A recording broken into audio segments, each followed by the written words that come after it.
দাঁড়া এই দাঁড়া দাঁড়া আমার মুরগি মাইরে থুয়ে গেছে তুমি আমার মুরগি মাইরে থুয়াইছিলে মুরগির দাম কত জানো তুমি একটা মুরগি মাইরে থুয়াইছিলে না মাত্র ভাই আমি ইচ্ছা করে মারি নাই, মুরগিটা আমি রাস্তার এই পাশে ছিলাম, মুরগিটা এই পাশে ছিল, মুরগি দৌড়ে এই সময় চাকার তলে ঢুকছে ভাই। না ভাই মুরগির টাকা দিয়ে যেতে হবে ওই মুরগি ডিম পারছে ওই মুরগির ডিমে আবার বাচ্চা হতো সেই বাচ্চা আবার মুরগি হতো আবার ডিম পারতো এই সব হিসেব করলে 1,00,000 টাকা হয় এখন তুমি অন্তত আমার 1,000 টাকা দিয়ে যেতে হবে আমার মুরগির লেগে ভাই তাই তো ভাই আপনি যেভাবে বলতেছেন তাতে তো আমার এই মোটরসাইকেল দেয়া লাগে আপনাকে।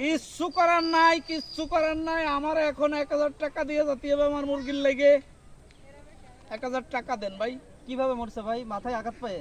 হ্যাঁ গাড়ির তলে ভরিছে চাকার তলে তাহলে ভরিছে ভাই মুরগিরা হেলমেট পরাই রাখছেন। টাকা দেন ভাই এত পেছায়েন না তো টাকা দেন আচ্ছা ধরেন টাকা দিলি তো হচ্ছে। হ্যাঁ 1,000 টাকা দেবেন এই নেন। ঠিক আছে